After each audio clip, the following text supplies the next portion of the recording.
Shalom, everyone. In order to fully comprehend what will be presented in this video, it is highly suggested that you watch parts 1 and part 2 of my series on Shabbath. Part 1 is basically going through some of the basic understandings of the primeval Hebrew calendar and the correct Shabbath with many scriptural proofs for what the Veracious, Shabbath is. And then part 2 is really essentially a very nice summary of many of the scriptural and ancient historical proofs for the Veracious ancient Israeli Shabbath, as well as a few additional, proofs. Now, this is part 3 of the ongoing series. And before I begin, I felt compelled to make a few relevant points. The first point is that we must be very careful that we are not like many other religious individuals, which are increasing in this generation, who reject many of the Jews and who reject many of our teachings, and who are always going out of their way in stating that we Jews, that our teachings and that our books contain many errors, and that we espouse many theological errors. This is most far from the truth. As Yeshua HaMashiach said, salvation is of the Jews, and we Jews were chosen by Ha-Elohim in being the bearers and the carriers of all of the wisdom and knowledge of the universe, both exoteric and esoteric. And I would, as the chief magician of Mystery Babylon, as one of the highest and holiest sons of Ha-Elohim Israel, I know for a fact that we Jews, I would say in regards to all of the knowledge and wisdom that we have preserved, since the beginning of time, I would say that, the veracity of all of the knowledge and wisdom that we have preserved and carried and kept is above the 95th percentile. I would say that, the two biggest errors, if there are any errors or corruptions that we are responsible for, I would say it comes down really only to two major errors. One being the fact that we rejected Mashiach ben Yosef, who was Yeshua bar Yosef. And the second one would be in regards to the Shabbath, what the true actual Shabbath is, which is a very contentious and great issue throughout the entire ancient Holy Scriptures, being the fourth commandment, and being that there are so many oracular verses dealing with Shabbath and the issue at hand. So again, I want to stress that we have to be very careful. We do not want to be like many of the ignorant, vulgar, and uninitiated and profane who don't know any better. But since hopefully many of you watching these videos and subscribers to my channel, many of you I hope are initiates and adepts at the very least, and more than agree with what has just been said.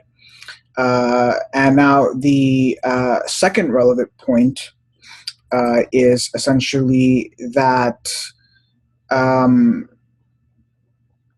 understand that it can be very painful in going against the established tradition in this respect, Shabbath. So it can be very painful and very saddening, to say the least. I myself have to have experienced a lot of sadness as being one of the few of the minority who understand this great truth and have to bear certain afflictions because of this. And so we just have to be strong and bear our crosses, essentially.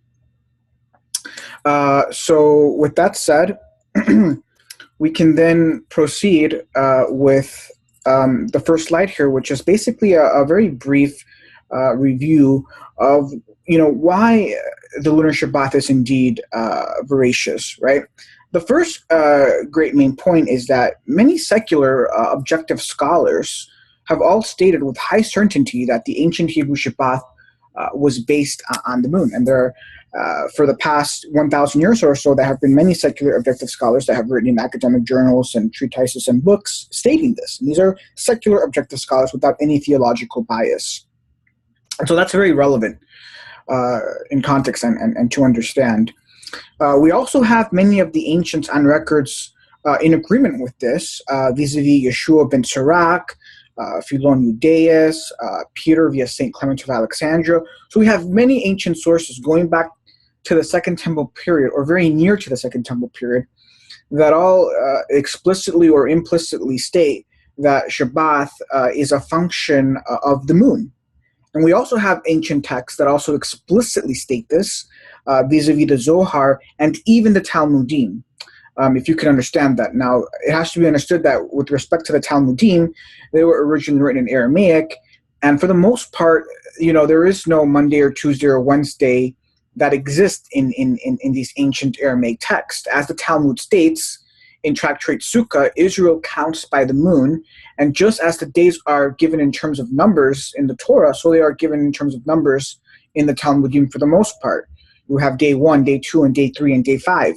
You don't have something called Monday or Moon Day or Sunday or anything of that sort, okay? So that also has to be understood. So when you understand all of this in context, you're fluent in ancient Hebrew, you think like an ancient Hebrew, it all comes together, and you can should begin to able to see in the first stages of initiation, of holy initiation, everything pointing to the fact that Shabbat is indeed a function of the moon. Now, one of my most favorite ancient direct proofs of this is in Saint Clement of Alexandria's Stromata, in a verse quoting Peter, who was the chief disciple of Yeshua HaMashiach, in book 6, in chapter 5. I know I don't have the name of the book here, but it's the Stromata is what it's called. And in there, it states, quoting Peter, "Neither worship as the Jews, adoring or really worshiping as they do the month and the moon. And if the moon be not visible, they do not hold the Shabbath, which is called the first, nor do they hold new moon, nor the feast of unleavened bread, nor the feast, nor the great day." Now, here we can see easily, if you have a basic understanding of the ancient Hebrew calendar, which is that it is primarily a function of the moon, right? We understand, or we should know, that new moon and the feast of unleavened bread, the great day, and the feast, these are all holy feasts that are a function of the moon. And very interestingly, in this list is also included Shabbath, which contextually here I would be very much inclined, I think anyone would be naturally inclined to believe that the reference here of Shabbath is a reference to the weekly Shabbath, in which case all of the holy feasts here are stated really as a function of the moon, which again is exactly what Yeshua ben Sirach states in his Book of Wisdom. He states all of the feasts are a function of the moon, because the month is named after really the moon, right? So it all comes back down to the moon. Even Sefer HaZohar, as I quoted in the previous video, states that all of the feasts are determined by the moon. Now, I want to break down this verse a little bit deeper here, because I think some important issues here can be raised, right? We need to understand that there's a big difference between adornment and worship. We need to understand that Peter himself was really a Jew or an Israeli. He was no different than the Jews of his day in terms of worshiping. So he's not really stating in the verse, don't worship as the Jews, don't worship in a general sense that the Jews do, because he himself was a Jew, right? We can't pervert or corrupt the text in this regard, which many Christians have erroneously done so for the past 1800 years. Right? True righteous Jews like myself, we adorn the month and the moon as stipulated by Torah, but we do not worship the moon. Okay? So that's the key difference here. We need to understand the key difference between adornment and worship, even though semantically they may be equated at times. Okay? We would impose a strict separation between these two words. as in the text there. And so really what he's saying is, don't worship the moon. Some, there were many ancient pagans that worshiped the moon. He's saying don't worship the moon, but we are to adorn the moon. And how do we adorn the moon? We adorn the moon by keeping the set times of the moon. Okay. Now, we also need to understand that Jews have always been the most astronomically advanced of all the nations of the world throughout time. This is the most critical point to understand. Okay, the elite Jews, vis-a-vis the Sanhedrin, knew the revolutionary luminaries down to the 7th decimal point. In other words, their astronomical / mathematical calculations were down to the 7th decimal point. This is a fact. In the Talmudim, the revolution of the Signatic month is given accurately to the 7th decimal place. Something that only NASA has been able to confirm only within the past generation. You need to ask yourself, how were the Jews so astronomically advanced as to be able to know the precise and exact duration of the Signatic month down to the 7th decimal place? Okay, they're no different than the Mayans, who were also a nation who was the most astronomically advanced in their time. Why? Because the Mayans were of the lost 10 tribes. They were Israelites. The Mayans are, to some of you, that may be new revelation, but it's divine revelation. And the facts are that the Mayans are of the lost 10 tribes. Many of the indigenous peoples of the Americas are of the lost 10 tribes, and that's why we see that the Mayans were so knowledgeable and wise on so many subjects, especially astronomy, because they were of the lost 10 tribes. They were of Israel. Okay, so the point here is that they knew all of the holy days way in advance based on very complex, advanced, and very precise astronomical calculations. This point is unfortunately lost on many modern Jews, and it's very sad. Okay, the visualization of the moon was just a secondary confirmation, but it was not really required in ancient times. Okay, so according to the Talmud, as recorded by mostly uninitiated Jewish rabbanim, visualization is the primary confirmation for the holy feasts, and so it is the standard halakha, and has been the standard halakha for the past 18 or 1500 years or so. And if you talk with any modern Jew, this is the halakha. Visualization is a primary confirmation. This is very ignorant. This is a display of ignorance, because any true initiate, any true adept knows how truly advanced the ancient Israelites were. Visualization was only a secondary confirmation. This is how we know that many of the Rabbanim recorded in the Talmudim were uninitiated. Okay? And so we need to understand, this is the contention here, because what Peter is saying here is that there were many uninitiated Jews, even in his generation, who were of the same halakha, that the stipulation or the stipulation of the feast is that visualization is needed for confirmation. In other words, as an example, in order for Rosh Chodesh to be officially declared, they needed to see the very beginning of the first crescent of the moon. Okay. And Peter, being a very advanced, highly initiated Jew, understands, no, you don't need to see the beginning crescent of after the new moon to officially declare the new moon, because the elite are so astronomically advanced that they already know precisely and exactly when new moon is taking place, and they can declare it before it takes place. The visualization of the new moon is just simply a secondary confirmation, confirming the primary calculations that are done in advance. This is what Peter is really stating here in this citation by St. Clement of Alexandria. Unfortunately, many ignorant Christians, mostly all Christians really, for the past 1700 years or so, have unfortunately corrupted and erroneously perverted the understanding of what is really being said there, which is really sad. So I really need to make that point, because it's very, very momentous to understand this point. Now, going back to the two main arguments against the lunar Shabbath, right? I would say, from all of my reading and discoursing with many individuals, that I would say that the two main arguments against Lunar Shabbat go one back to the account of creation. Now, I've already done a video entitled "Secrets of Creation and Shabbath." One of the major purposes of this video was to demonstrate and prove why 99.9% of Christians and Jews are simply unqualified to discourse on the account of creation. Okay, and I definitely prove that in the video. Okay, you have to be initiated into the holy mysteries to even be able to properly and comprehensively and fully discourse on the account of creation. Otherwise, you have no qualifications whatsoever to discourse on the account of creation. You don't really know what's going on in the account of creation. It's a very, very deep, esoteric, complex matter. Okay? And so, unfortunately, I can't even begin to discourse with many Christians and Jews when they go back on arguing on the account of creation, because they're too ignorant. And the level and the gap between me and them is so high that I can't even begin to explain to them or even prove to them why they are unqualified, completely unqualified, and disqualified from even discoursing on the account of creation.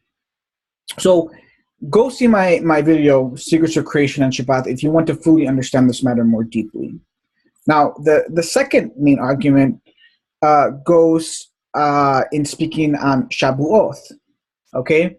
Again, most Christians, mostly Christians, I wouldn't say so much Jews, but mostly Christians are also unqualified and very ignorant to discourse on Shabuoth, okay?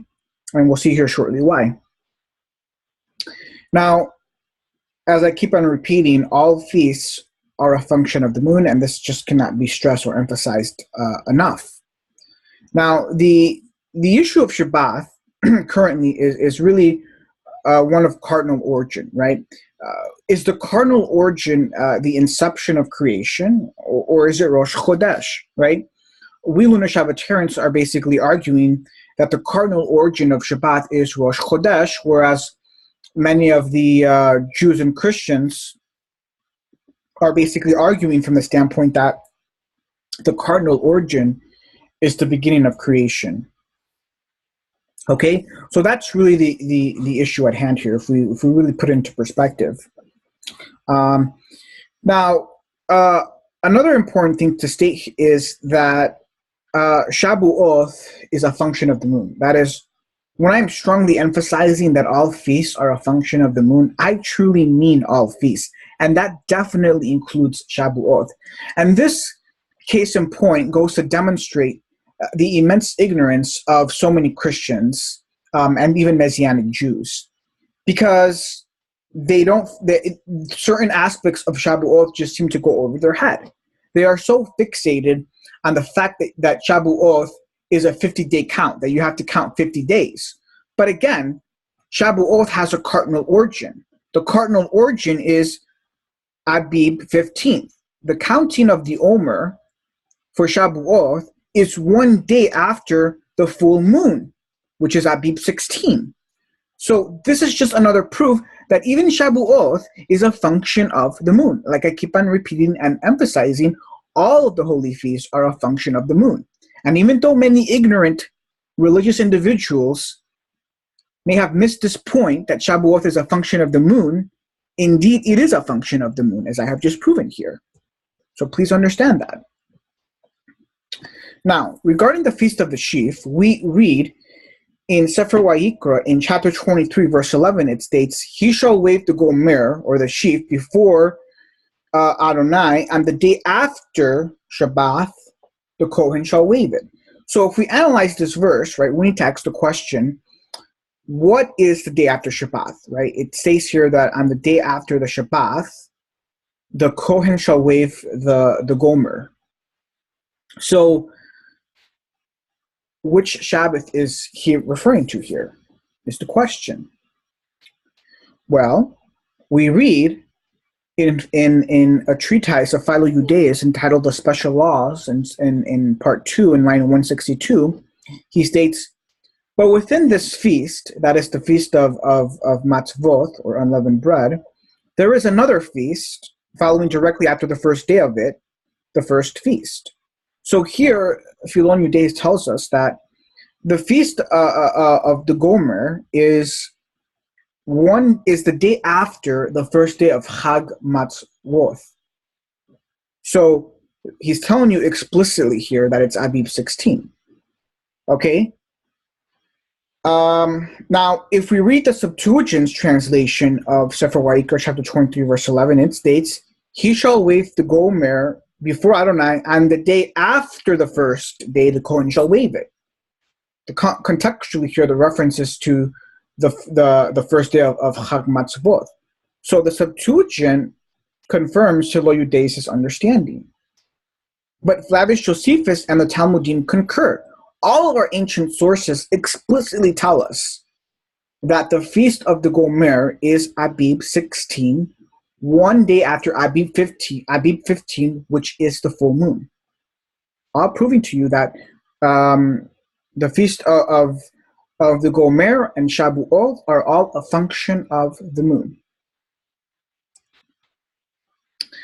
Now I begin with the computation of the modern Jewish Shabbath. Okay?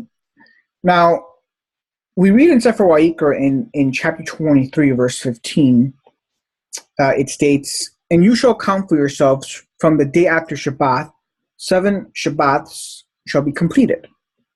So here is a proof by way of contradiction. Let's suppose that Abib 16 happens on a Monday, right? According to the modern Jewish understanding, Shabbath is on an entirely separate calendar from the rest, from the ecclesiastical calendar, which contains all of the other holy feasts, right? So according to the modern Jewish understanding, we have two separate calendars. One entirely and just for Shabbath, whose cardinal origin is apparently, quote unquote, the first day of creation, and then a whole other totally separate calendar, whereby which all of the other holy feasts are on. Two separate calendars, okay? Here, Abib 16 refers to the ecclesiastical major calendar that holds all of the other feasts. And then on this other separate calendar, just for Shabbath, is really comprised of just a continuous 7-day cycle, Sunday through Friday, so to speak. So, having this knowledge in mind, if we suppose that Abib 16, which is a date on the major ecclesiastical calendar, happens to fall on a Monday on this totally separate Shabbat calendar, right? Then there are 5 days until the first Shabbat, right? In this argument, we are assuming that when we read Sefer Vayikra chapter 23, verse 15, that the references here to Shabbat are references to the weekly Shabbat, the weekly Shabbat feast. We're going to make that assumption for the purposes of this argument, okay? Because this is how many Christians and Jews understand the verse. So, with that assumption in mind, as well as the assumption that Abib 16 happens on Monday, which is mathematically certain to occur on many years, right? And that means that there are 5 days until the first Shabbat, right? Because, Friday would be 5 days after Monday. So, keeping the verse in mind, right, it tells us, "You shall count for yourselves from the day after Shabbat, 7 Shabbats shall be complete," right? In reference to Chag Matzvot. So, if we're on the first day of Chag Matzvot, or the second day, which is Abib 16, and it's a Monday, then that means that we have to count 7 Sabbaths after that first Sabbath, which, would be Abib 21. So, if we count 7 Sabbaths, we get 49 days, plus the extra day for Shabuoth gives us a total of 50 days. But we have to include the initial 5 days that got us to the first Sabbath, which is a total of 55 days. So you can see here that there are going to be many years when there are going to be many times and years when Abib 16 is going to fall on a day other than Sabbath. 6 out of 7 times, Abib 16 is going to fall on a day other than the Sabbath, in which case we are going to have more than 50 days in counting. So this would then give us a proof by way of contradiction that the modern Jewish Shabbat cannot be correct. Because if we understand this verse literally as referring to, you know, 7, Sabbaths, 7 Sabbaths, we're going to get more than 50 days. We need to understand that from all of the ancient sources, they all explicitly tell us we must begin to count on Abib 16. The count must begin on Abib 16. We know this for a fact. Okay? And the verse here, if taken literally, is telling us that we have to count 50 days after the first Sabbath. Okay? In which case, we're going to get more than 50 days. And six out of 7 times. So this is a proof that the current Jewish understanding for the past 1500 or 1700 years or so is totally incorrect.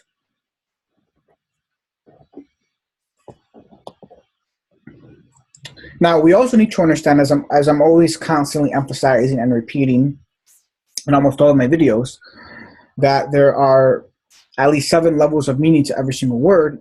Shabbath is no exception, right? It can either refer to a generic holy day, or to the actual 7th day of the week, or just to the generic hebdomad, or week, or septenary. Okay, so then we need to ask, is the reference to Abib 15 as a Shabbat reference to a generic holy day, or to the actual Shabbath?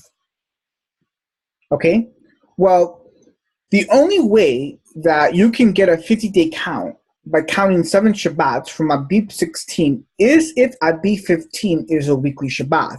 If we understand the reference to Shabbat in the verse being a reference to the weekly Shabbat. Okay? So understand that there are 13.5 days unto the next Rosh Chodesh. Then the next Chodesh is 29.5 days approximately, for a total of 42 days, meaning that the first of the 3rd month, Siwan, or Rosh Chodesh, is the 43rd day. Ergo, the 7th day of Siwan would be Shabbath, which would also be Shabuoth, for a total of 50 days. Okay?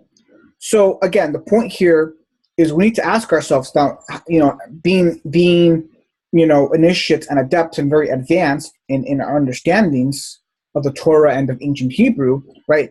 When we read this verse, we need to ask, is the reference to Shabbat here a reference to just any generic holy day? Or is it a reference to the actual weekly Shabbat? Or is it a reference just to the number 7? Okay? Now, if it is a reference to the weekly Shabbat, okay, then that would mean that Abib 15 has to be a weekly Shabbat. And then that would mean that every 7 days after Rosh Chodesh is a weekly Shabbat, as many lunar Shabbatarians believe. But if you've seen my previous 2 videos, you know that this is also incorrect. As we will see here, there's a great problem, right? Abib 15 is not a weekly Shabbat. You need to go and read all of Numbers chapter 28 and chapter 29. Okay? If you read Numbers chapter 29 in verses 1, it begins with stipulating the offerings for Yom Teruah. Okay? Now, Yom Teruah is the first day of Tishrei, which also coincides with the feast of Rosh Chodesh. Okay? So, when you read those opening verses of chapter 29, the Torah will begin by stipulating the offerings for the actual feast of Yom Teruah. Then it will tell you, oh, and by the way, do not forget to also do the offerings for Rosh Chodesh, because there's 2 feasts in one day. It also tells you, oh, and by the way, don't forget to do the continual burnt offering as well. So, when 2 feasts coincide on one day, the Torah will go in explaining that, in telling you to not forget to do the offerings for both of those feasts. So, If Abib 15 is the weekly Shabbath, then the offerings for the weekly Shabbath should be mentioned in this section of the offerings. Okay? Now, in chapter 28, when it mentions the offerings for Abib 14, it only mentions the offering of the Pesach. It does not mention the offerings for Shabbath. So Abib 14 then cannot be a weekly Shabbath. When Abib 15 is brought up, it mentions the offerings for, Abib 15, which is Hag Matzvoth. It mentions the offerings for the continual burnt offering, but it does not stipulate any offerings for the weekly Shabbath.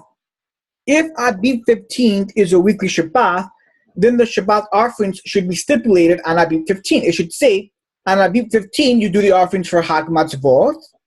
And by the way, don't forget to do the offerings for the weekly Shabbat. But it doesn't say that. That's not written. Okay? So if you read all of chapters 28 and 29, you will notice that no Shabbat offering is stipulated for the 14th, the 15th, the 22nd, or the 23rd days of the lunar month. Which would then mean that Shabbat is only once a month, which is exactly what Philo Judaeus says in one of his treatises. He says that there was two principal calendars in his generation and before. He said a large group of Jews were doing it 7 days after Rosh Chodesh, just like many lunar Shabbatarians do today. And he said that, but there was other principal states or groups that were doing it only once every lunar month. So this is the proof that those select states that Philo Judaeus mentions in his writings were the advanced and elite individuals and groups that knew the full truth. And the rest did not. Now, it could be that the Torah was corrupted, but the Septuagint is in total agreement with the Hebrew Masoretic text.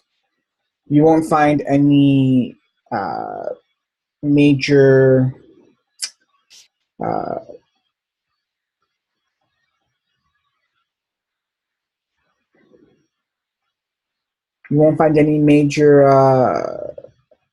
differences,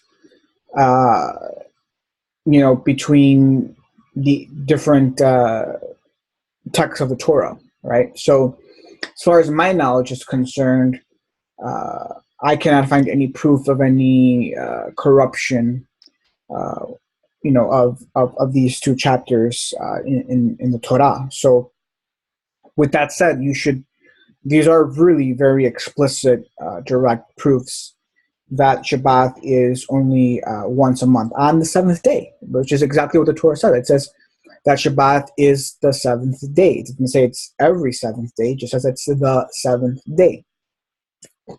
So it makes perfect sense, Now, as I stated before, every Hebrew word has at least 7 meanings, right? And so Shabbat can be a reference to the weekly Shabbat, a generic holy day, the number 7, or just really a week. So when we read that verse in Sefer Vayikra of counting 7 Shabbats, we didn't need to contextually understand that it just means counting 7 sevens or weeks. Okay? Understanding that Shabbat is really just a synonym for the number 7 or week. It doesn't always have to be a reference to the weekly Shabbat, And so this is why the elite 70 Rabbanim or masters translated in Greek to weeks, so that the average diaspora Greek reading Jew didn't confuse it with the actual weekly Shabbat. So if you read the Septuagint doesn't translate,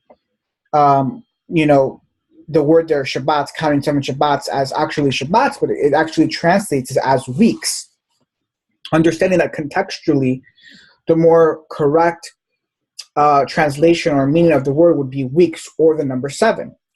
Likewise, the feast of Shabuoth, as it is mentioned in the ancient Hebrew Holy Scriptures, is through the Hebrew word Shabuoth, which means week, which means weeks or sevens, right? It's the feast of weeks or the feast of sevens. It's not the feast of Sabbath. It's not called Shabbath, the Feast of Sabbaths. It's called the Feast of Sevens or weeks. So in a way, that's more contextual proof that we're not to understand that verse literally as referring to weekly Shabbats. Because if we did, then that would force us, the text to mean that Abib 15 and Abib 23rd, etc., are all weekly Shabbats. But they can't be according to the Torah, because no Shabbat offerings are ever mentioned on those days. So hopefully you're beginning to see and understand all of this. Now, I want to end this advanced disquisition with a very mystical theory that I have on how Shabbat got corrupted. As I said earlier in the video, I feel very sad. I'm very frustrated, and I'm definitely afflicted in the fact that I've been initiated into higher truths. As an example, I can't. It would be very hard for me to live in the holy city Jerusalem in Israel, because in Jerusalem in Israel, one of the holiest cities in the world, if not the holiest city in the world, the entire city shuts down on Shabbat, and I would basically be forced to keep two Shabbats, and that would be very difficult, and then seeing and then so it's very tough. It's just, the point is, it's very, very tough when you are alone in your veracious beliefs, because you're so highly initiated, I guess, so to speak. But I'm sure some of you understand what I'm saying.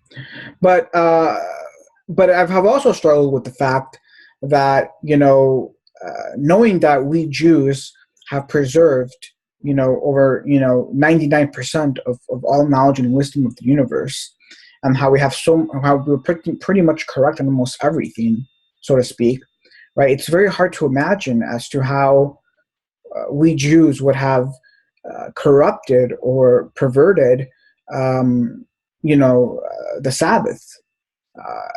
For me, it truly boggles my mind, but the more, considering everything that I have studied, all of my meditations and my prayers, when I look at the evidence, when I use my highly intellectual mind, this great gift of a mind and genius that Elohim has given me, I have to go with the truth and what seems correct and what seems rational.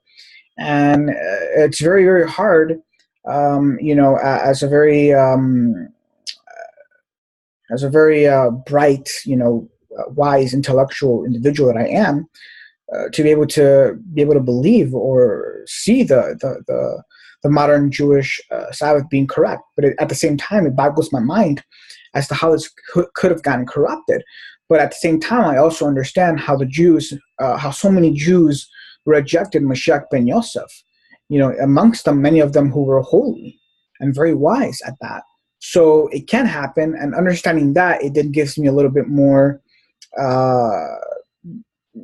comfort in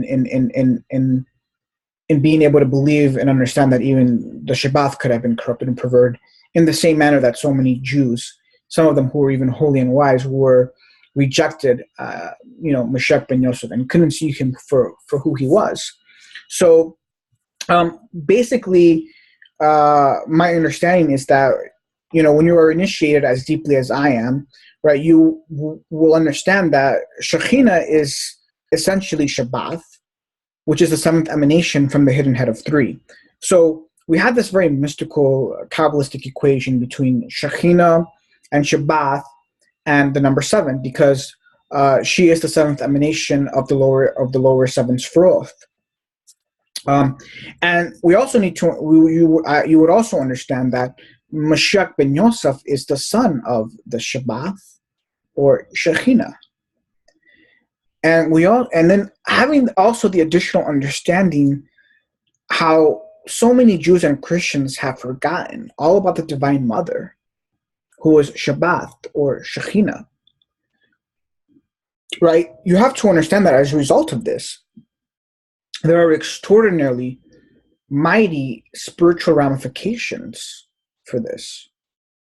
There's no question about this. There's no question that there are very massive spiritual ramifications for so many Jews and Christians not knowing the Divine Holy Mother, who is Shabbath or Shekhinah.